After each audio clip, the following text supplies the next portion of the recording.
What time is it? I'm not sure what time is it. 1:44. 1:45. Yeah, just real proud of our guys from just being able to hang in there and wait for something good to happen. Sometimes if you keep playing and you get an opportunity, then you're in a position to do something with it. But if you don't have the right mindset or the right maturity, I think that's why coaches are constantly searching for some kind of advantage, either from the personnel you have on the floor, personnel they may have on the floor. Where do we have an advantage? We used Emmanuel Sharp last night in the pick and roll because we felt he had the best chance to get in the paint and get the ball in the rim. If we get the ball in the rim, we thought we could offensive rebound it. But it comes down to Roberts makes the 2 free throws. But our defense was really good there about the last 10 minutes or so. So I was proud of them for hanging in there. And, our lives are so consumed by our next game, your next game.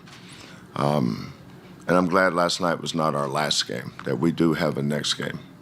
And that's a good thing for this group because I've enjoyed coaching this team. Coach, we'll start on the right side of the aisle with Joe. Joseph Duarte, Houston Chronicle. Kelvin, as you savored the journey that you've been on, whether it's this year or the years that you've been here in Houston, what does a moment like last night when you walked into the team hotel mean?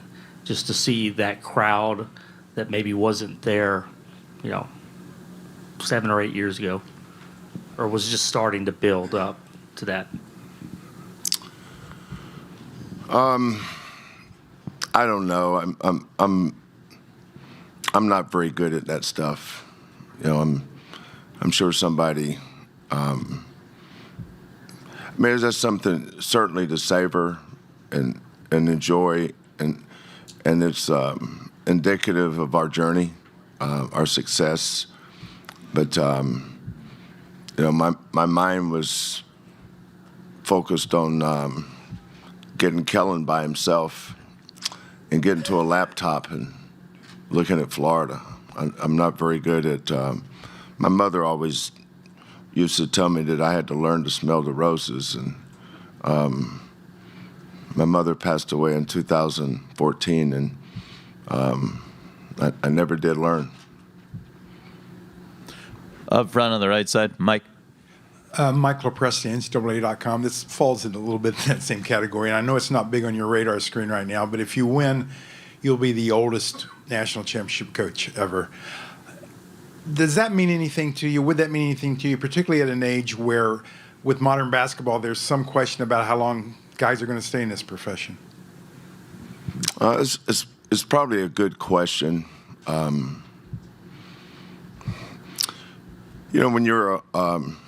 When you're pressing 70,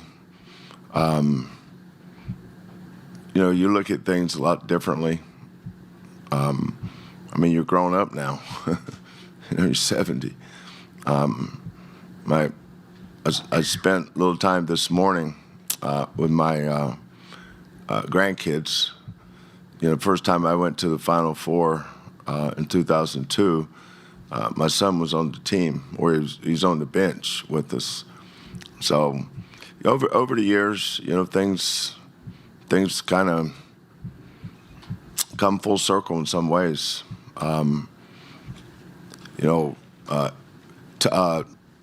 Last night I got so many texts from, I haven't returned any. There's too many to even look. I didn't even get through all of them, but I saw Tubby and Rick Barnes and Tom Izzo and Pop and bunch of the older coaches, and they all kind of had similar messages to me, when one for the old guys or something like that, because we were all young at the same time, coming up. But, you know, I haven't thought a lot about what's next. I think that would be, you know, I get so focused on the team and trying to figure out how to help them. But I know, you know, we've been working with the portal since we've been here. You know, I mean, there's some things going on that require our immediate attention. I remember when we were in the Final Four, and what was it, 21? That was COVID, right? That we spent half the day. I remember recruiting Josh Carlton, Kyler Edwards, and Jarris Walker. One of my assistants had me on the phone with those guys a couple of times a day because we had nothing to do. I mean, they let us go out to the yard, which was Victory Park. You know, we had a football to throw around. You know, couldn't see our families because they had us in that quarantine thing. But, you know, I see all our kids now, and, you know, I'm happy for them. I'm happy for their families. They're creating memories that will last them forever.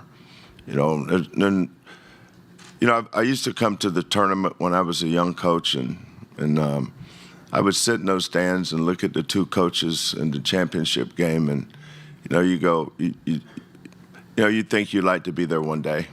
You know, if you could ever get a chance, and so for me, it's a lot of gratitude, a lot of appreciation for having this opportunity, but you owe it to so many people. You don't do things like this in a vacuum. You know, I've got a great team, got a great staff. I'm able to work independent of everything, and I run the program without any resistance. I make all the decisions. I do everything on my own. So, with my staff, of course. So, we've kind of done it our way, and it's worked out pretty good. We'll go to 40, second row. Kelvin, Pat 40 from Sports Illustrated. When you're in that situation last night, you're down 14 or you're down 9 less, how much does being in your 36th year and having seen just about anything you can see in a game help you get them through it? Yeah, so my biggest decision was when they were up 6, and I kept churning about fouling. And I said, no, we're not going to foul. Because whatever shot they get, I just thought that we were going to contest it. It come down to whether we get a rebound.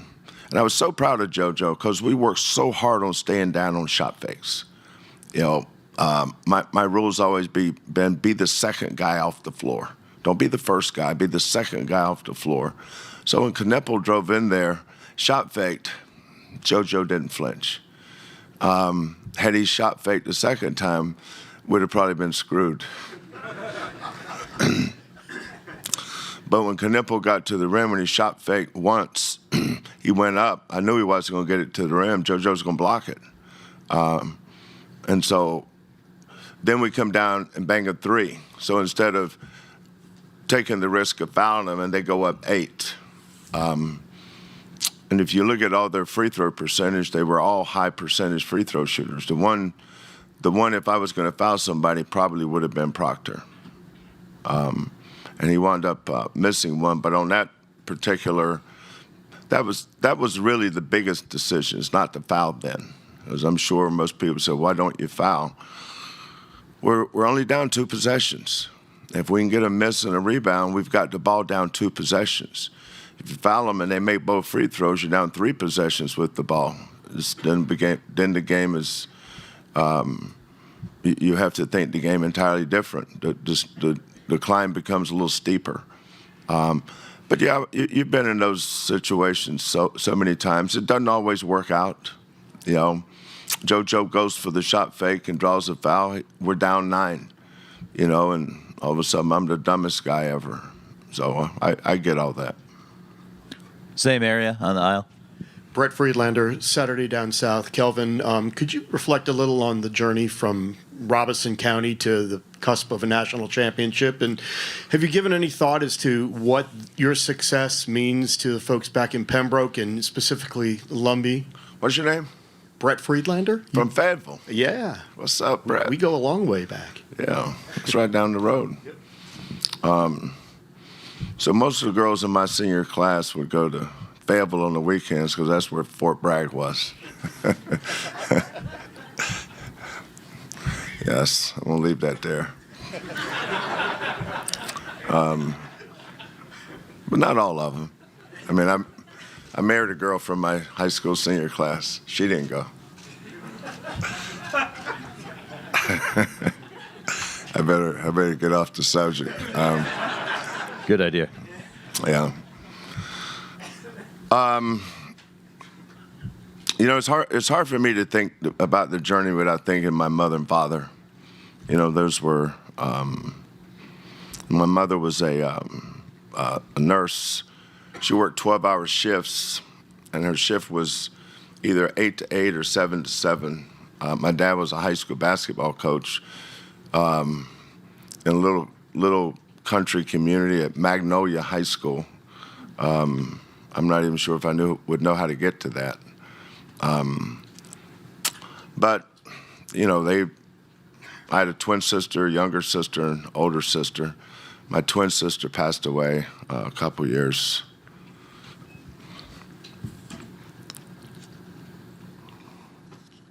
A couple years ago, so.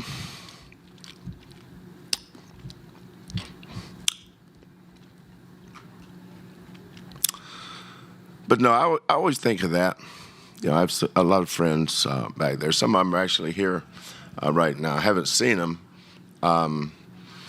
My wife Karen, she does a good job of running interference on stuff like that. But you know, coming from a small town where you had to kind of outwork everybody was perfect for me. Because I didn't get to be an assistant coach for somebody and learn as much as some of these other guys do. You know, if you look at John, his path versus my path, or Todd's path versus my path. The two people that helped me the most was my father and Judd Heathcote. You know, and those guys were just old school, discipline, do things the right way, coach them up, and go and play ball. That's kind of what I was raised with. But just proud of where I'm from, though.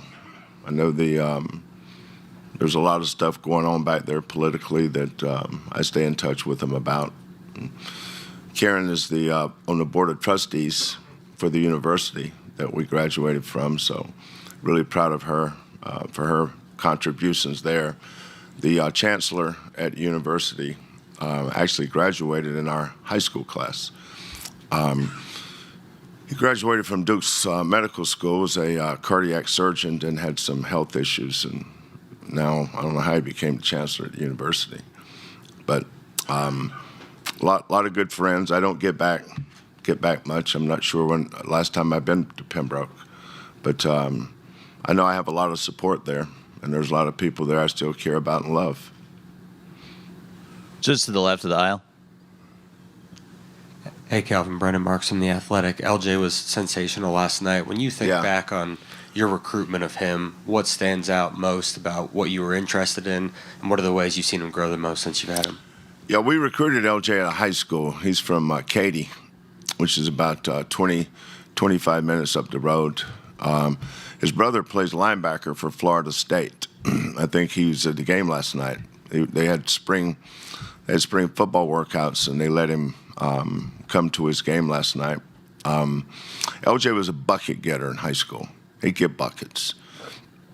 You know, little guys like LJ know how to be really good at being a good little guy.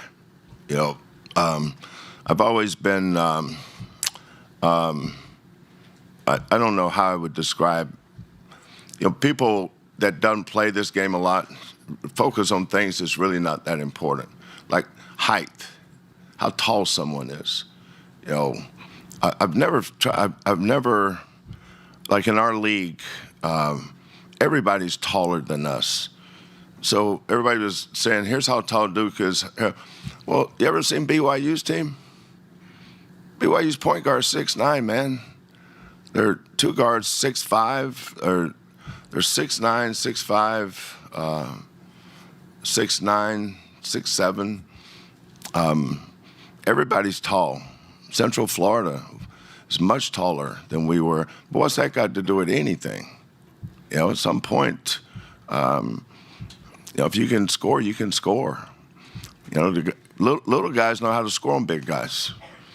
Big guys don't always know how to score on little guys. Because the little guys they get help with a double team, so you can make it even.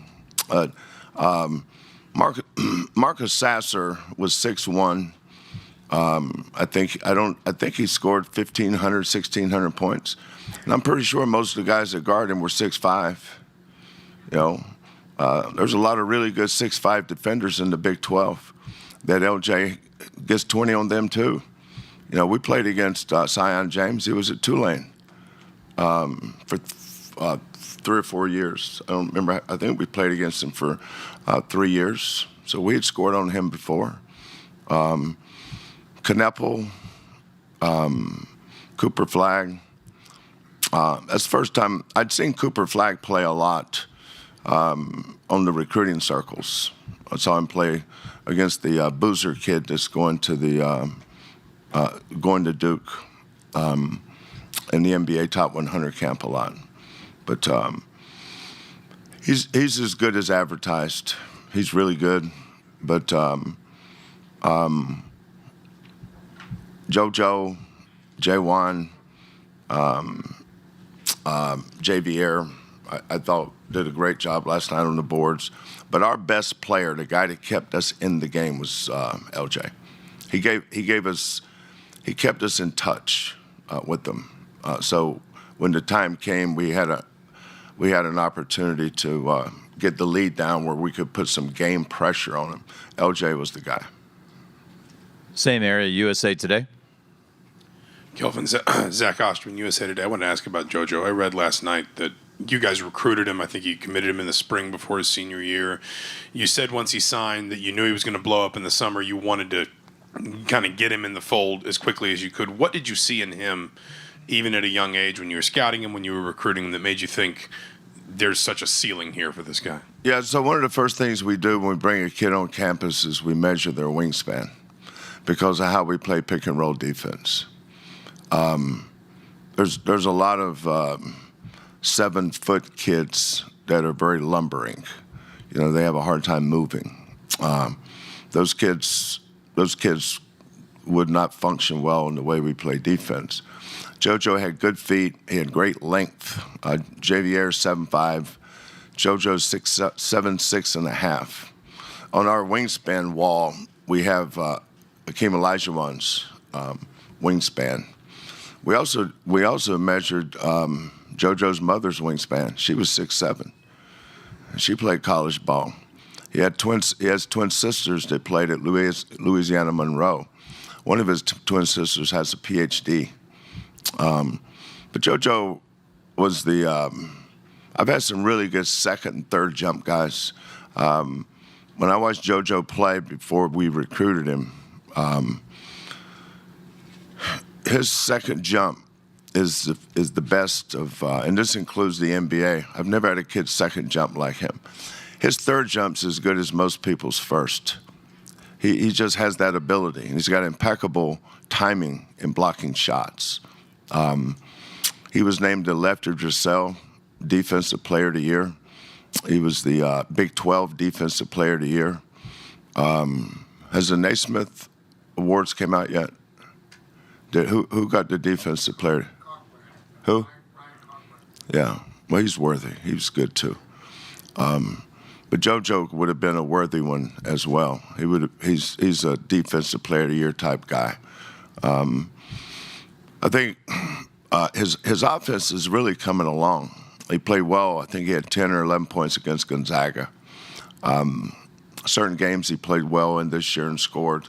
Now, next season, he'll take a big jump because we'll spend the offseason helping him get there. But he is a unique player. Normally, when a kid gets a technical foul, I take him out. When JoJo reached across that line and slapped that ball last night, I'm sure most people were appalled or amazed or surprised. I just rolled my eyes. JoJo. If anybody's ever going to do that, it's JoJo. We had a 14-point lead against Gonzaga, and we had the ball. Off the ball for no reason, JoJo just kind of bumps this guy. Of course, they go to the monitor. When you go to the monitor, it's never a good thing. When they go to that monitor, they're going to find what they're looking for. And so they gave him a flagrant one. They made the 2 free throws. One of the Gonzaga kids nailed a 3, so instead of having the ball up 60-46, we had the ball up 60-51. And then it was a ball game. So around our program, if I say, as JoJo being JoJo, everybody would understand. We just wanted to keep this thing going as long as possible. Everything comes to an end, but why not go out there and try to get to the last game? So it definitely means a lot to be able to continue putting this jersey on and playing with our brothers. So, I'm enjoying it and just living in the moment. Juwan. Basically, what he said, having an opportunity to wear this jersey one more time, having one more film session, one more team meal, one more bus ride. And I feel like us getting to the last game, we might as well just go out on a good note. We'll take 2 in the back and on the left, starting with 40.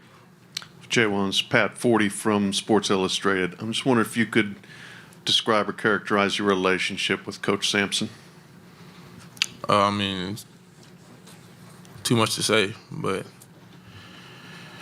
I think I first saw Coach in AAU basketball, and I think he told Coach Kelvin, that he liked me and he wanted me to be a Cougar. So from that day, he kind of, kept me under his wing as much as possible, until I committed. And for these 6 years that I've known Coach Sampson, I can honestly say he's like a second father to me, especially on and off the court. He makes sure I'm good. Randomly calls me, randomly texts me, tells me he loves me. And when you come across people like that, you got to keep them with you, for a long time. And I feel like in the next 5-10 years, Coach Sampson will be a person I can call. Hopefully in the future when I have my kids, we can all sit down and, have a great conversation about what we've been through. We're going to go one row back there. Hey, LJ. Brennan Quinn from The Athletic. We all have, everyone has the same dream, right, growing up, and you're counting down 5, 4, 3, 2. It's the Final Four and the game's on the line. If that moment arises, whose number are you calling, and what shot do you want to get?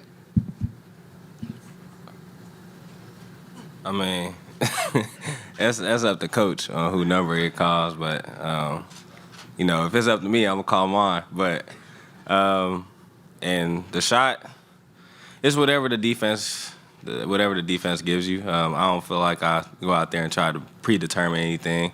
Just go out there and read my defender and take what he give me. So that's just my mindset. You want to take that too, Juwan? Or I'm just good. Okay. Yeah. We're not touching that one. I was going to get a ball to LJ regardless. That's a great answer. It's 2 great answers in a row, Juwan. Mid-major. Bro. Isaac Bourne, Mid-Major Madness. For either of you guys or both, going into the game tomorrow, Coach Sampson last night talked about unscripted points and how you guys got a lot yesterday. So tomorrow, what is the focus on how to get more points when it comes into your offense and how you run it? LJ. You can ask that again. Oh, yeah.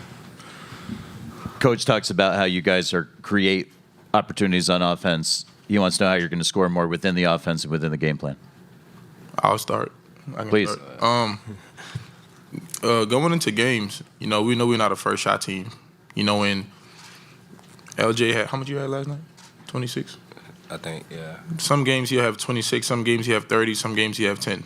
We don't go into games thinking he's about to have this amount of points, or sometimes guys have bad shooting nights. So I feel like we have to find different ways to impact winning and find ways to get second shots when the first shots ain't falling. So I feel like when you get offensive rebounds, second chance points, points off turnovers, I feel like they can get you back in the flow of the game if you're having a bad shooting night. So when we approach certain games, we know we're not a first shot team. So I think that's why we crash the board so hard and trying to get second and third shots.